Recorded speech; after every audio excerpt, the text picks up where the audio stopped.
Back in Black is a thundering monster. It's AC/DC saying, well, we might have lost our frontman and our friend Bon Scott. We might be back in black, but we are back, and we're coming at you with all guns blazing. We're taking no prisoners, and that's exactly what it sounds like.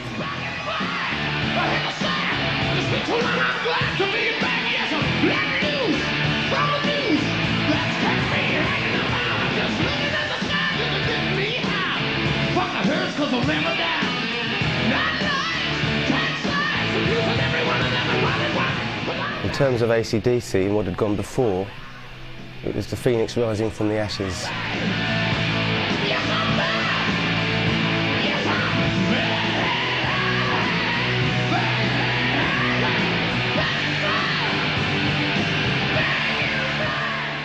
Few bands will release an album as good as Back in Black. Those that do very rarely replicate the success. They were never going to achieve again what they achieved with Back in Black.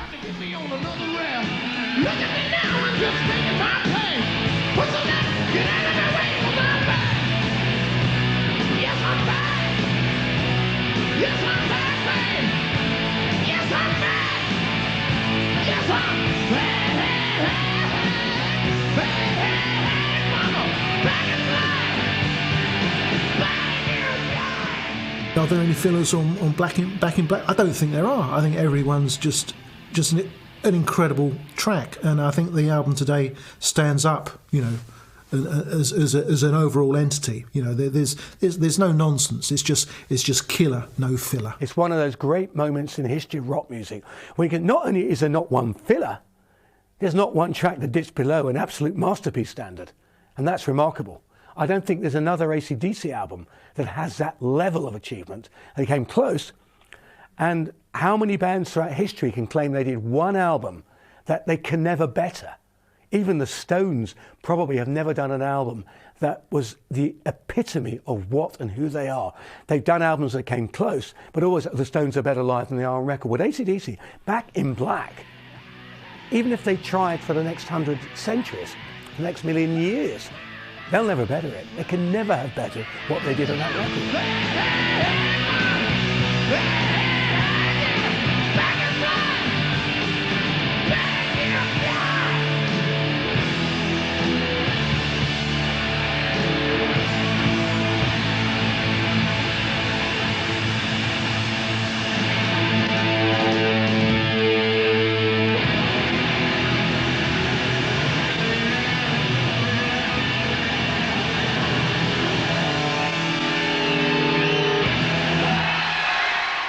Bon Scott sadly died in February 1980, and I think Brian Johnson was more or less in position by the end of March that particular year. So it was quite a quick sort of appointment as far as AC/DC were concerned. And I remember that the band being, you know, not fiercely criticised at the time, but there were a few eyebrows raised about, you know, the kind of haste in which they got in Bon's replacement. Within 2 months, everything's done and dusted. They're down in NASA recording Back in Black. You know, so maybe they threw themselves into the thick of it very quickly just to get over the grief.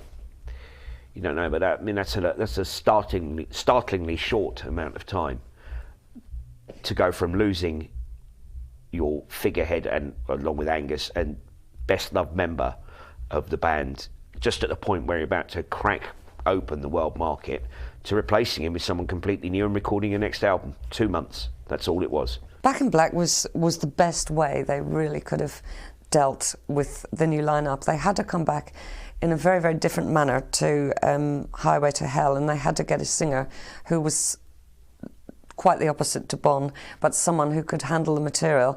And with Brian Johnson's sort of archetypal, screeching, screaming, unnaturally high-pitched vocal range, they probably did better than they could have done with anybody else. For me, Back in Black is a classic album, and I know it's supposed to be a double diamond selling album across the world, whatever that means, however many millions that is, I'm not too sure. But to me, I don't know. It's slightly irrelevant, really, to be honest with you. It doesn't really matter to me, and I'm sure it matters to AC/DC, but I don't really care whether that's sold 10 million or 10,000. To me, it is a classic album, but it's a classic album because the band created it out of tremendous adversity. And I think that the spirit of Bon Scott looms large over that album, even though he's not on the album. Obviously, Brian Johnson's singing on it, but his spirit lingers, and the band used their anger, used their emotion, used their aggression, everything that came out of his sudden, unexpected death, to create this rock monster of Back in Black. Any pressure that was going to be applied to Back in Black was maybe dissipated slightly by the fact that, you know, the circumstances of Bon's death. So, you know, you were in a set of circumstances there where anybody would have excused them for delivering a dodgy album, but that's not the way they think. You know, once they decided to go ahead and make the album, then it was going to be the best album that they could make.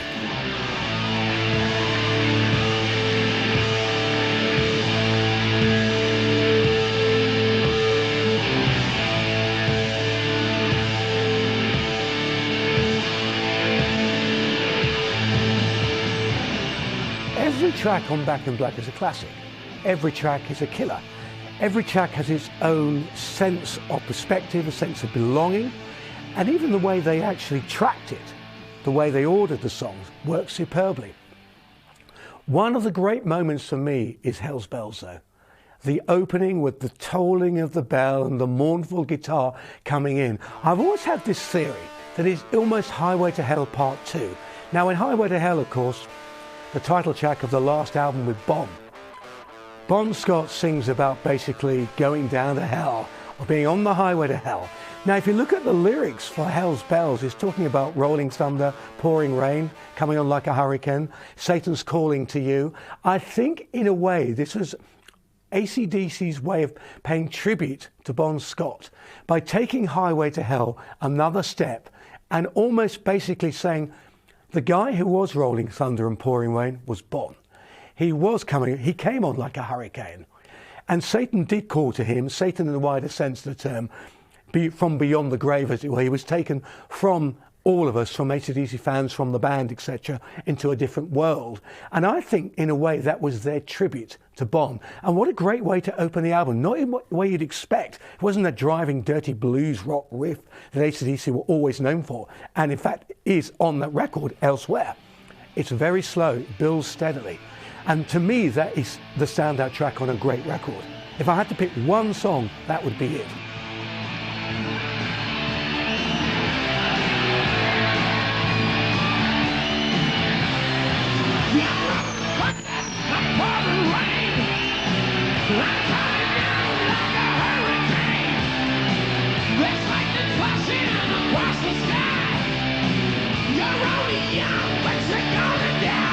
The mournful, monumental bell, which heralds the beginning of the album, is something AC/DC had never done before.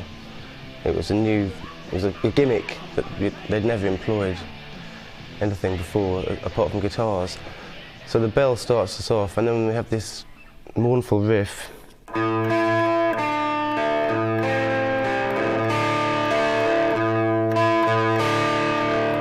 Very much a minor key riff, with Angus coming in, very laid back, very slow, not AC/DC hammering it. The slow build up, the drums, the other guitars come in. The drums kicking in is an awesome moment. So everybody's put their record on, they've come home with this new album, this Black album, Back in Black. Big moment, turn of the decade. AC/DC have got a new singer, we're all waiting to hear the new singer. So the riff comes in, the band kick in, they move into a new riff, and still nothing, and then finally this razor-edged voice comes over the mix, and it's a winner every time. Not only that, but the song itself, the speed of it, the laid-back tempo, the way that the drums sit just on the beat, just behind the beat almost, and the big chorus with the kind of wailing, banshee backing vocals. fantastic. Hell's Bells is a great opener, not least because of the tolling bell with which it begins. That's a kind of a little tribute to Bon. And then they straight away go into the trick. So the bell keeps tolling darkly, and they've got this trick that's absolutely fantastic, whereby the guitar will start picking out the riff, and a little bit later the cymbal comes in, a little bit later the drum, and you know that at some point the whole band are going to burst in, and they do, and it's one of the most effective things AC/DC do. They've been doing it for years before that, for way back when they were opening their set with Live Wire, and they used to do the same thing, and it was just explosive.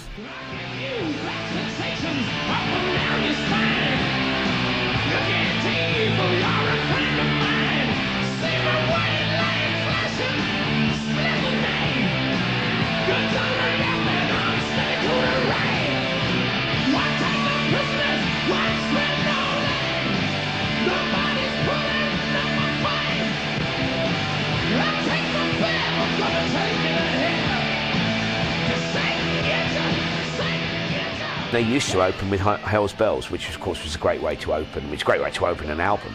Got a brand new singer, no one knows what he sounds like. They leave you hanging for a minute and a half before his vocals come in. You know, you're itching, you know. They used to open with that. The live favourites from Back in Black have always been the obvious ones. Shook Me All Night Long, Hell's Bells, mainly because they incorporated Hell's Bell onto their stage set, and Brian Johnson ringing the bell, clanging it. And I think those two have actually become the big favourites over the years, although Back in Black itself has always been a very popular track as well. But of course, when they first performed at the time of the Back in Black album coming out, a lot of it was incorporated into the set. And I don't think AC/DC fans would mind if they turned around now and followed the example of so many bands and said, you know what, we'll do the whole of Back in Black. We'll do a sequence on stage. I think a lot of AC/DC fans would love to see that. As soon as Back in Black came out, they went on the road and they opened the set with Hell's Bells, and they had a giant bell on the stage, and Brian Johnson would come on and batter the bell, and that was the beginning of the mayhem. And it was a great opener, firstly because it was that just real mid-pace sort of chorusy, typical AC/DC song that everybody could get into immediately. But the bell was really important because they were starting to play really massive places with this album. The way it took off really marked their breakthrough into America, where it went to #4 and stayed in the charts for 131 weeks. They were playing great big places. They played Castle Donington twice using Hell's Bell as their opener.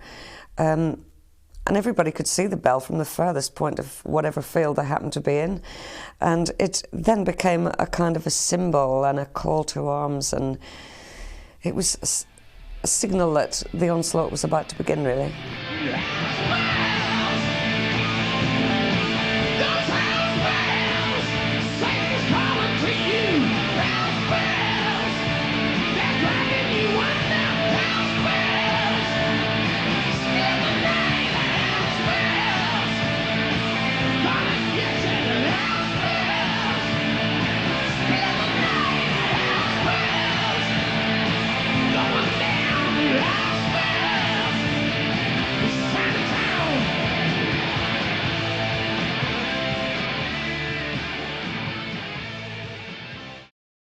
Shoot to Thrill, belter of a song, fantastic. Any AC/DC fans happy to hear that live. It's the way it comes in, big chord from Angus, Malcolm hitting the riff, the anticipation again, waiting for it all to kick in. Then the guitars come together with the vocals. The other thing about Shoot to Thrill is it's great in itself, but there's this unconventional ending where they're full pelt and suddenly it all stops, and in come the mellow finger-picking guitar.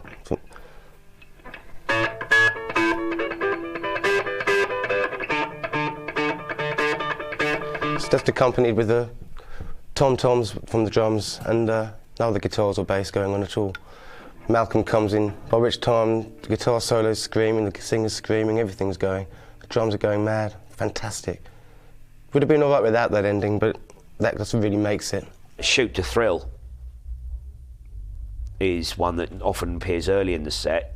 Be very surprised if we hear that early in the set, because again he's having to hit such high notes that it's leaving him breathless for the rest of the set. So I mean, you know, it's you know, they're very, very good musicians. They don't brag about it, and people underestimate them because the music sounds quite simplistic, but we're not talking simple 3-chord boogie like Status Quo employ here. Very, very different, and you know, it's very, very difficult to play. The thing about Shoot to Thrill is the riff. That's what gets people going. You might not know why it gets you going. It's the...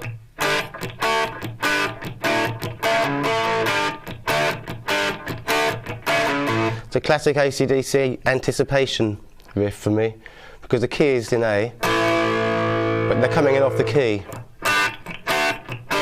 If they carried on with those 2 chords, it wouldn't make sense, but just get back to that key, that's the moment where it's almost like the heart pounds on that beat. I think Shoot to Thrill is really overlooked in AC/DC's repertoire. It's not one of the songs that trips off people's tongues when they talk about AC/DC and their great classics. But I think that's because with Back in Black, the nature of their following changed a little bit. It broadened. It was a much more macho crowd, in line with AC/DC becoming a much more macho group after Bon Scott died.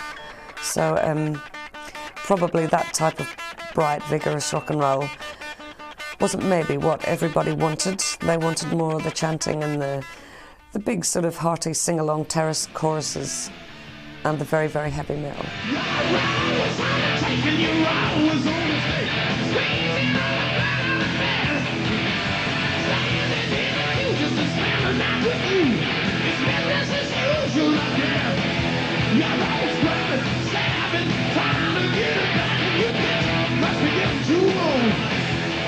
What do you do for money, honey? That's a great big boisterous, very simple chorus, and Brian Johnson obviously being squeezed in an uncomfortable place while he was recording it too. Those are incredible vocals. When the first reviews came back, they did some warm-up shows in Belgium, that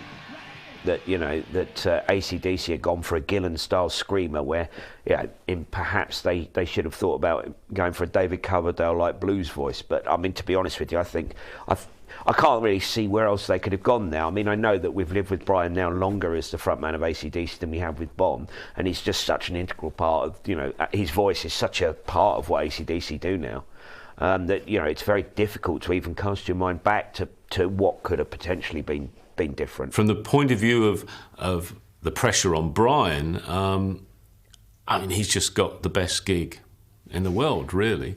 So I think he definitely felt the pressure. I think he was pretty nervous, right from the moment we all met to get on the plane to go out to Nassau. But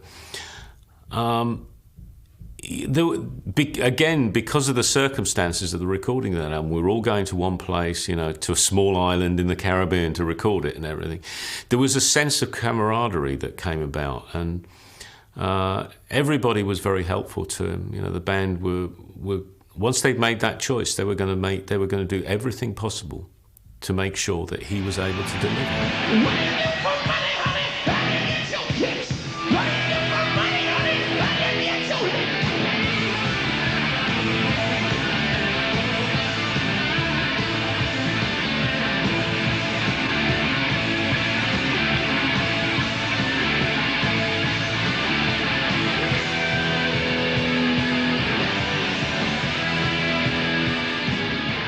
With What Do You Do for Money, Honey, it's got a great stop chord riff as well, which is AC/DC's forte, stop chords,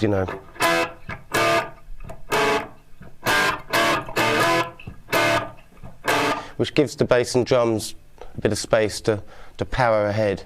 That's always a great AC/DC kind of patent with the stop chords, like the same as Back in Black and Horrid to Hell. It's just that power, classic AC/DC power. So for me, it is probably the most anthemic track, although not necessarily the most appealing, but it is the most anthemic for me. It's their best sounding album to that point. It combines the raw ferocity of Power Age with a very polished sort of production sound that obviously was much more appealing to the American audience. And within that, Brian sits very comfortably with the rest of the group. He doesn't sound out of place at all. And a lot of that's down to his voice. Because of the tone of the album, that it was a band in mourning, it was a tribute to Bon Scott. as such. There's quite an ominous feel to a lot of the music that's on there, and I think that his sort of high-powered, screeching vocals fit that quite well. It adds a sort of razor's edge to the sound of the music. Was it easy to get the vocals down? Easy is a difficult word to define in that context, because what's extraordinary about every single one of those performances is that they are right on the edge. They are absolutely Brian giving his total self to each one of those performances, and I think that excitement comes across. And so it was very, very difficult in the respect that he just had to summon up the most incredible amount of energy for each one of those songs. But on the other hand, because Brian is such an extraordinarily strong person with an amazing sense of humour and a fantastic voice, he was the guy for the job. So from that point of view, it would have been impossible with anybody else. But it was, because it was possible, then we did it.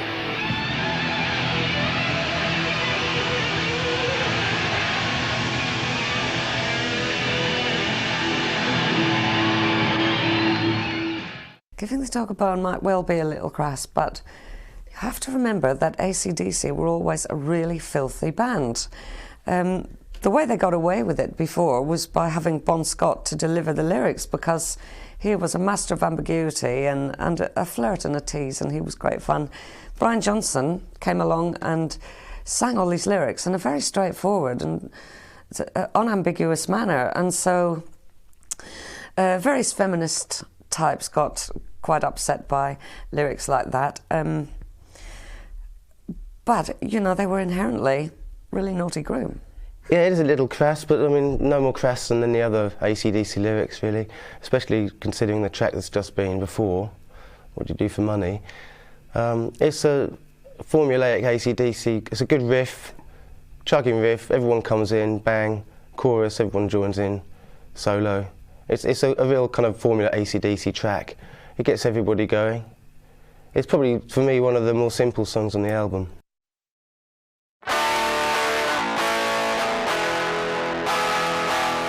Let Me Put My Love Into You is probably one of the more interesting tracks on the album, quite overlooked. It's almost a ballad-like song for AC/DC anyway.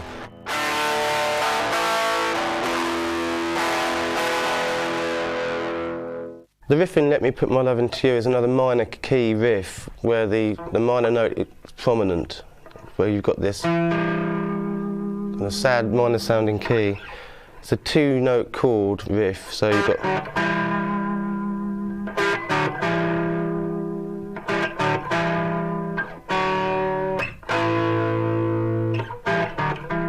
almost a lonely, kind of mournful sounding riff again. Then the band build the riff up and it gives it more weight, so you've got this bottom E coming in here with the drums.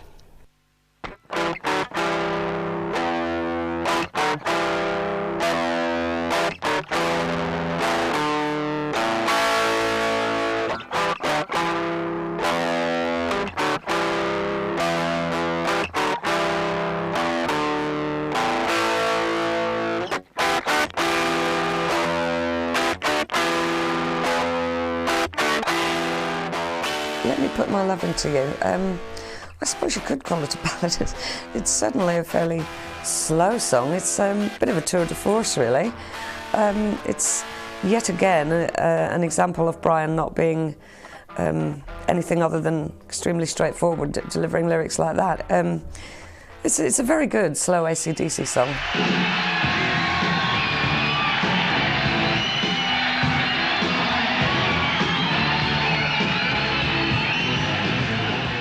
Well, Back in Black's an interesting one because it's actually quite an unconventional AC/DC song again, in my opinion. It's got this kind of almost rapping quality to the verse, which I don't think I've heard them do before. A fantastic riff, we all know the riff and everything, but difficult to sing along to. There's no backing vocals in the song really. They don't really come in until after the guitar solo. When they do come in, it's perfect, just right. But yeah, it's still an anthem. Undoubtedly. As soon as you hear the first note of Back in Black, there's no doubt what you're listening to.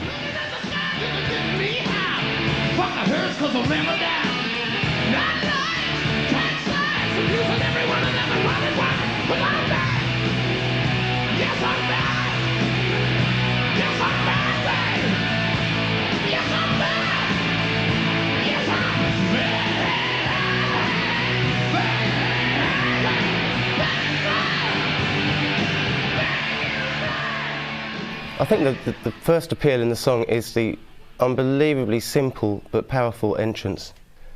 There's just the 8 counts. You hear the 8 counts, and then suddenly everybody comes in unison on this big one chord. The drums, the chord hits, and then you've got this big snare, this emptiness and a big snare drum. There's something about that, it's probably primitive, but it just draws you straight in. And then the next 3 chords, it's almost like they're hammering those chords to you. It's almost a military, like a drill. There's something about that swing, I think, that brings people in. And then, of course, you've got the little... It's almost the perfect rock riff. Back in Black is interesting. I recently read somewhere that it's the 2nd most identifiable riff in the whole wide world, next to Paranoid by Black Sabbath, which is quite surprising when you think about it, that people would recognise that before maybe Smoke on the Water or Layla or any of those really sort of time-worn riffs. But yeah, apparently it's the 2nd most recognisable riff ever invented. It's a strange one, really. It's not a standard riff by any means, is it? It's a very simple riff, but it has that quirky sort of complication to it as well. And that's sort of very much the story of the song itself, which has a certain simplicity about it, but also a complication. In those days, the method, as far as I understood it, between Angus and Malcolm, they would come up with the riffs and the frameworks of the songs. And Bon would come up with the lyrics. Certainly with Back in Black, the frameworks of the songs had been worked out and demoed a little bit. And then when we got into the studio, Mutt would then take those frameworks, and we would work on the arrangement and the sound, and the arrangement would change as the sound changed, and then we'd change the sound to make sure the arrangement was reflected properly.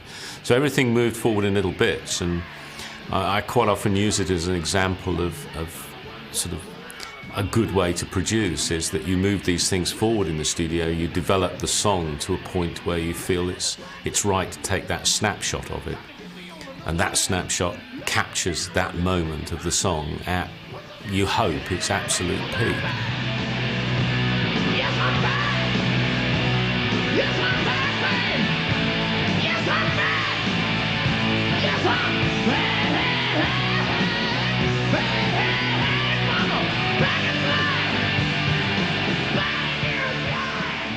At this particular point in their career, you know, AC/DC were almost untouchable, certainly live, and equally on vinyl as far as Mutt Lange, you know, is concerned. He really brought out all that power and intensity, which is so vital to their live performance. He really brought it forward, probably for the first time in real terms, you know, in the studio and on vinyl, as we would have said in the old days. I think that part of the reason Back in Black has such an immediacy about it is because they were all playing at the same time, and the energy that created.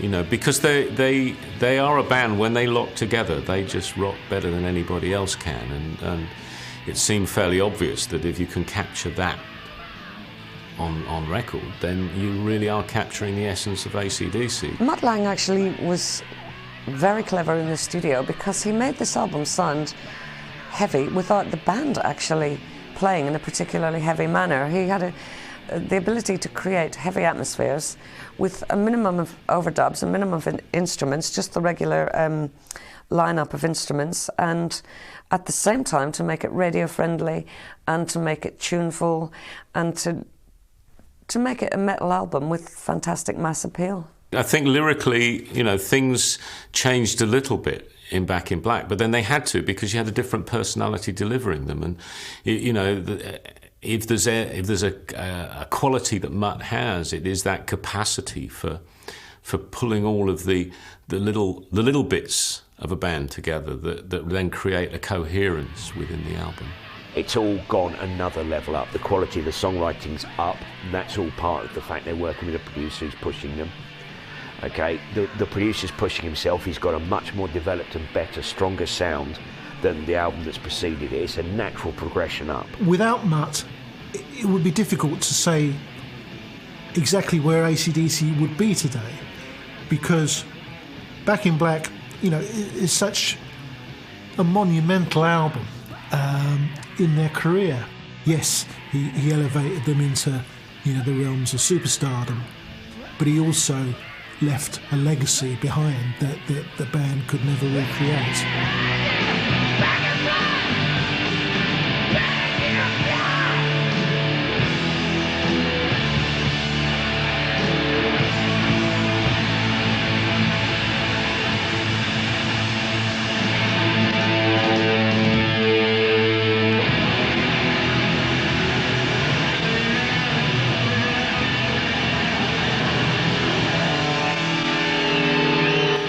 I think by AC/DC standards, You Shook Me All Night Long is probably a commercial song, undoubtedly a commercial song.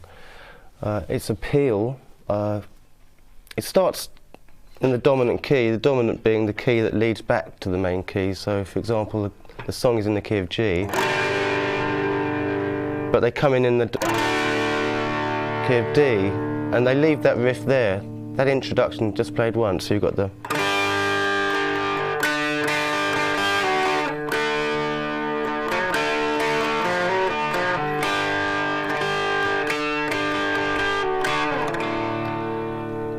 And then they come in this new key. I think that's got some impact. It's almost got a country feel to it, the riff. It's like they've taken the country song and they've heavied it up, and it's got this lilting kind of swing to it. The vocals come in on a nice kind of single line vocal. And when the chorus comes in, it's so hooky. The backing vocals are perfectly set, you know, the pitch of the backing vocals, very commercial. It's a simple 3-chord song, but I think it works superbly, as we all know. You Shook Me All Night Long is perfectly radio friendly. It's a great AC/DC track for radio. It's very tuneful. In character, it reminds me a little bit of I Wanna Rock and Roll All Night by Kiss. It's just got that joie de vivre about it. For once, it's actually got a self-deprecating humour too, which is not so much the case throughout the rest of the album. It's bouncy, it's still nice and meaty. It's just a great feel-good song. I think You Shook Me All Night Long is probably my favourite track because it's from Back in Black, because it's a great rock song that is radio friendly. One of the more amusing anecdotes from You Shook Me All Night Long is Mutt and I presented that album to the marketing people at Atlantic Records. And I set up a big playback system in one of the boardrooms at Rockefeller Plaza in New York, and made a very special copy of the album and took it in there, got a big amplifier and cranked it up and played it. You know, there were all these marketing guys from all around the States sat there listening to it and nodding, you know, as they tend to do. And they got to the end, and the head of marketing said, "So, what do you think, guys? You know, I think You Shook Me All Night Long, when should we put that to radio?" And they're all going, "Oh, I don't know whether I'm not sure that that's the one to go with, you know."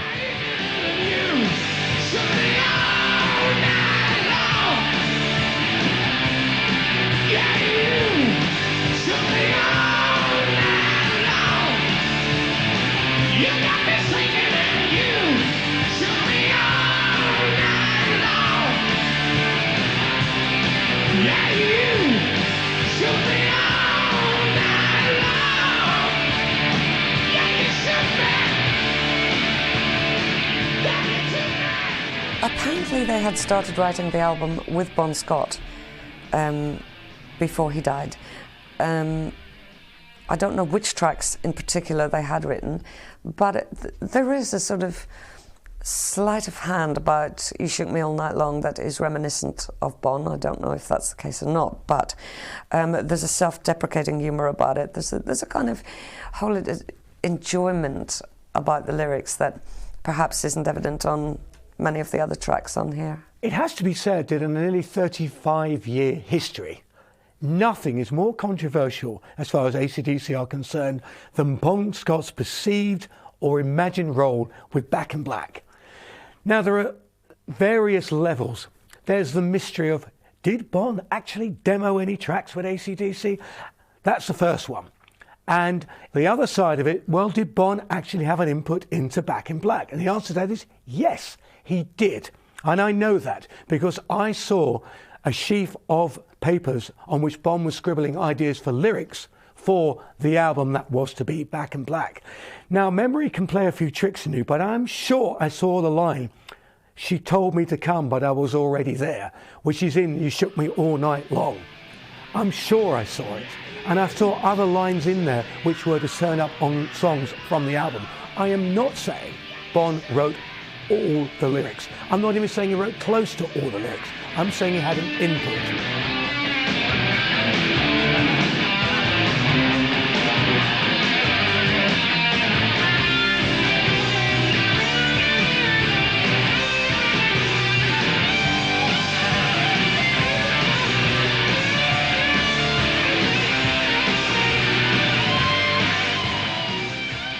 I think in terms of all of the hearsay about what was written, what wasn't written, any album is a product of a period of time. Ideas develop, and a hard-working band like AC/DC, ideas are going to appear during the tour. They're going to appear, after gigs. People sitting around in the dressing room playing stuff, and what happens is any good songwriters acquire those. You find some songwriters have copious notebooks that they write everything down in, and some people just hold it in their heads, and some people use little mini tape recorders to do it.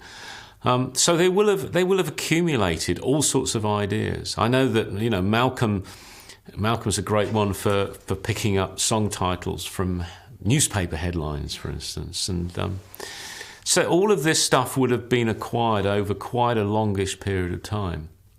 And in that respect, it's just impossible to separate, what existed before we got there and what came out during the time that we were there.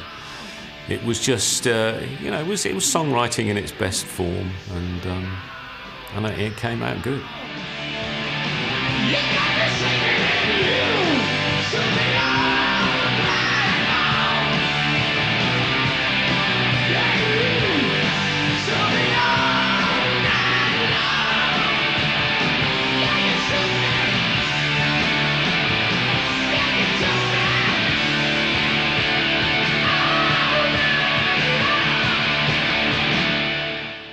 Have a Drink on Me and Shake a Leg, great tracks. Yeah.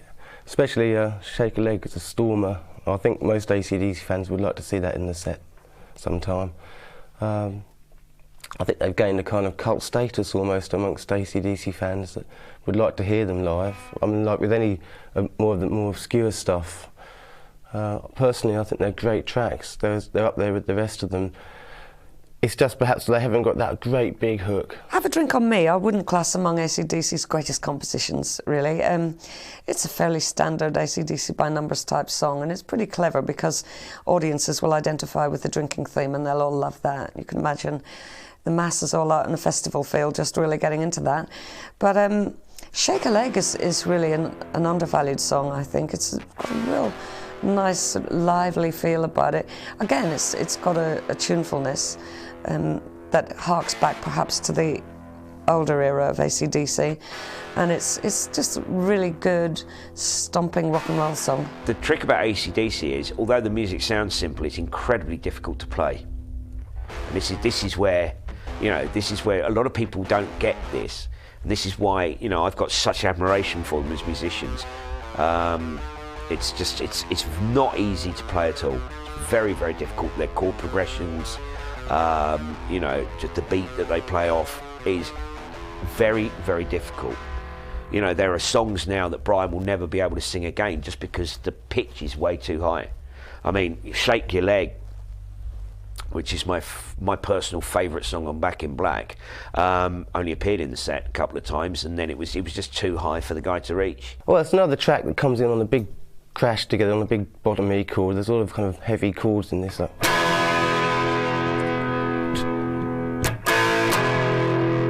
Just this snare going through it.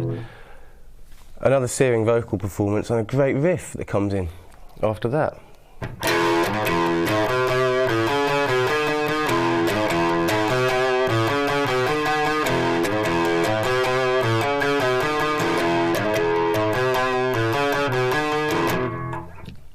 Etc.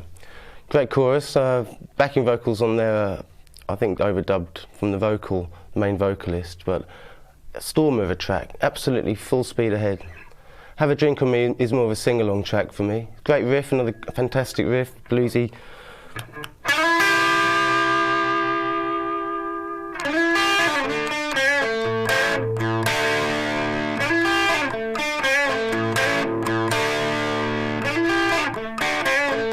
Builds up again. Great song. Yeah, I think they're great songs.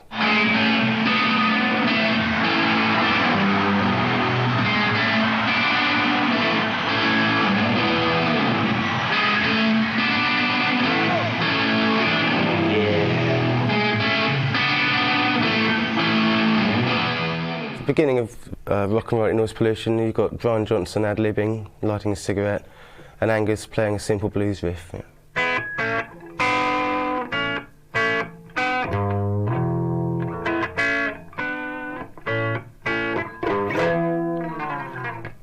It doesn't build up, the riff carries on. He does his ad-libbing, there's a little wait, and then bang, they all come in with the riff. It's great. It's a simple, classic AC/DC, really.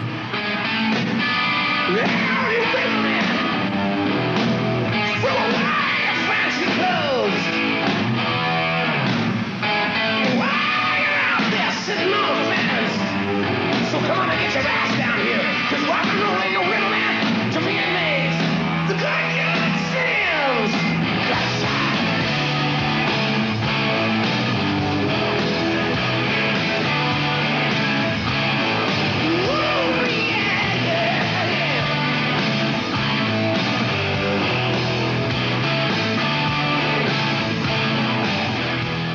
Rock and Roll Ain't Noise Pollution is a really clever way to finish the album, really, because it's all-inclusive.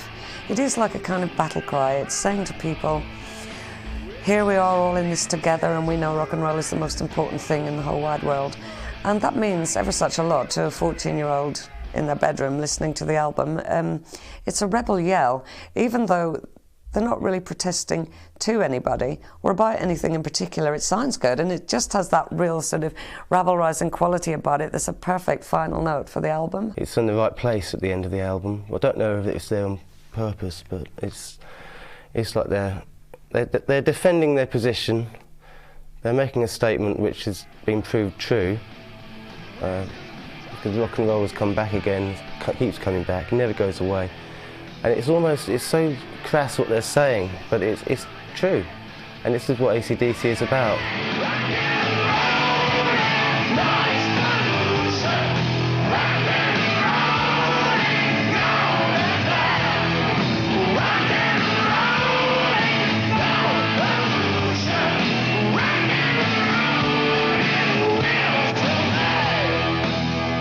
Angus's guitar style is all about excitement.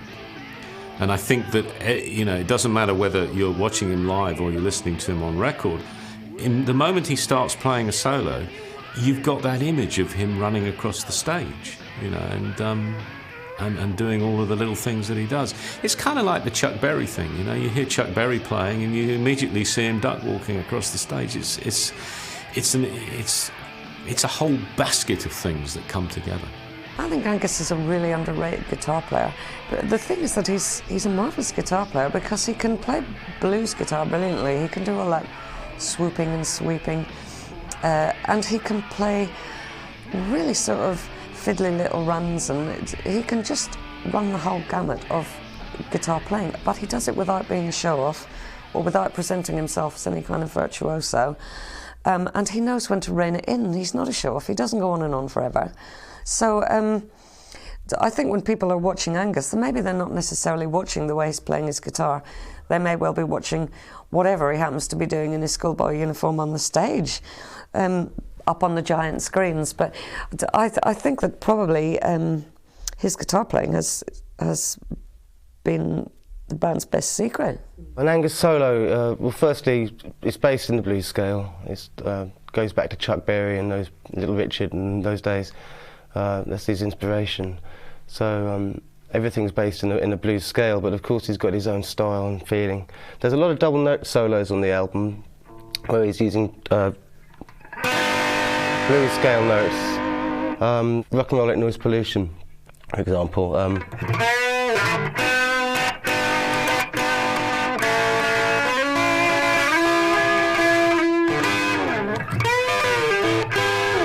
Lots of double note solos in there, which seem to predominate on the album. And it's well structured. The solos are structured. They come across to me like they've been thought out beforehand, which could have something to do with the producer on this, because Angus is very much a free-form, a player who likes to improvise live. And I think on this album the solos are well thought out. His playing is extremely explosive, and it's quite extraordinary. It really is extraordinary to watch him playing in the studio, and quite calmly sometimes sitting there and playing guitar, rocking backwards and forwards, and you're listening to him and you think, this is just amazing. It's absolutely incredible. The only other guitar player that does it for me in that context is Jeff Beck.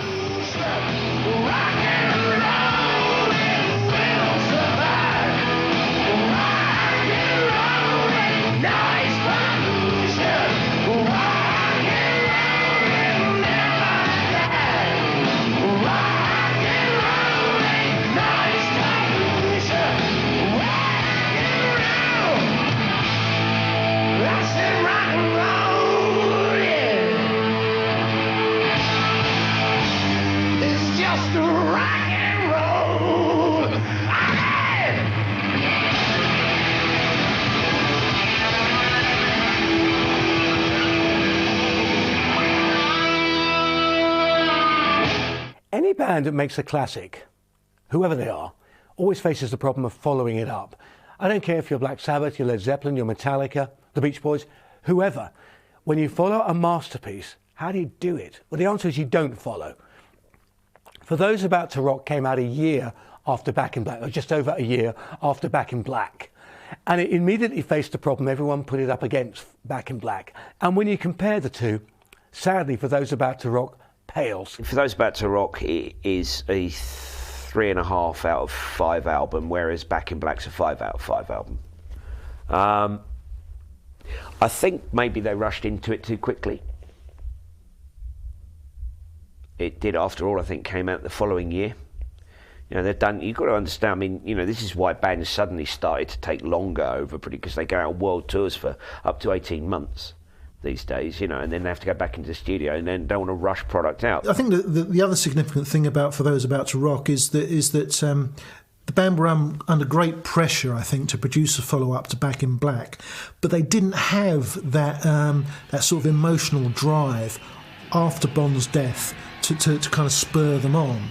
So I think that maybe is also an element that's perhaps a little bit lacking on that particular album.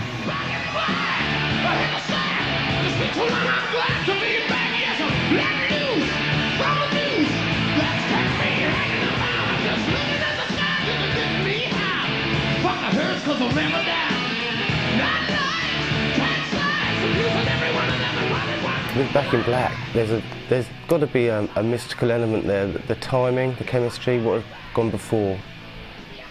The fact that the band were cooking at that point, whether Bon had died or not, they would have been cooking. They'd been together that long, they were gelling. They were like a well-oiled machine then. The emotion of losing their singer, I think, would have had a lot to do with wanting to get out there again and prove themselves. They'd been through this indecision, perhaps, the possibility of that was it, looking for singers. They found somebody. They wanted to get out there and just prove that they really could rock. It's capturing a moment in time, and those moments that we captured on Back in Black were incredibly special moments, and I find it somewhat extraordinary actually, because quite often I find it difficult to recall those moments when I listen to albums that I've worked on. But Back in Black is one of those albums where I can be in a very kind of alien situation, and one of those tracks will come on the radio, and I can be transported instantly back to that moment of it being recorded. No one could have predicted that Bon was going to die. No one could have, you didn't know who they were going to get in. They had a set of great material. They played it brilliantly. They had a producer who completely understood at that point what they were about, what they should sound like, nailed the sound perfectly. you know, they were on an upward curve anyway. They had all that momentum behind them. I think they just drew on that, you know, to get themselves through over the terrible hurdle of losing Bon Scott. You know, and it all worked perfectly because it set them up with Brian. It set Brian up with the fans. You know, and they just went on to become one of the biggest rock bands in the world. You can't necessarily define them. You can't say, oh, well, they are rock. And I made, you know, I sort of apologise for suggesting that one of their songs was a bit poppy. But the fact is that their melodies are as memorable as pop melodies, and they rock better than anybody else.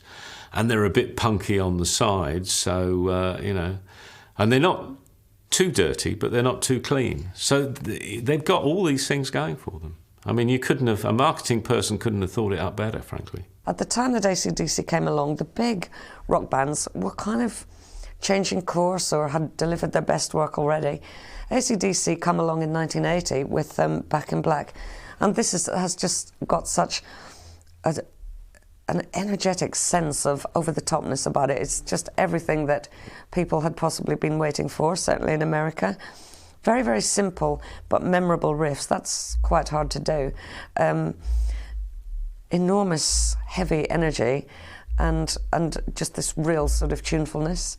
Well, I hesitate to call it melodic because that makes it sound a bit spineless, which it's not, but just this real heavy tunefulness, which was absolutely perfect for America.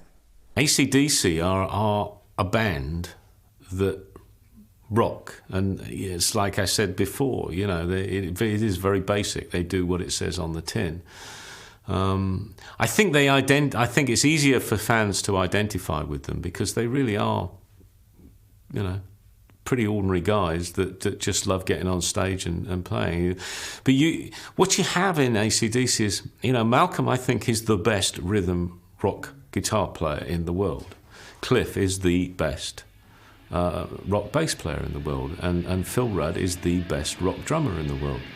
And it's as simple as that, you know. And then you stick Brian on top of that, you know, the really arguably the best singer of that style in the world. And Angus is just completely and utterly unique.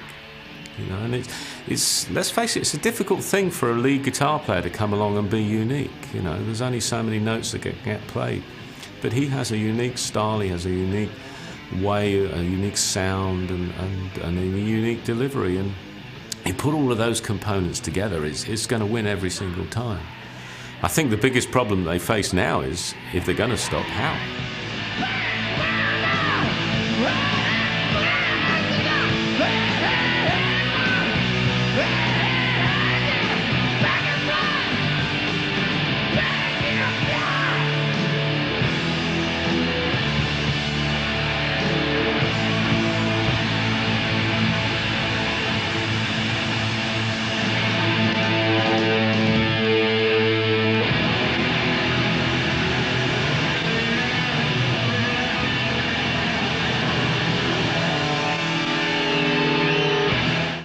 This is Back in Black.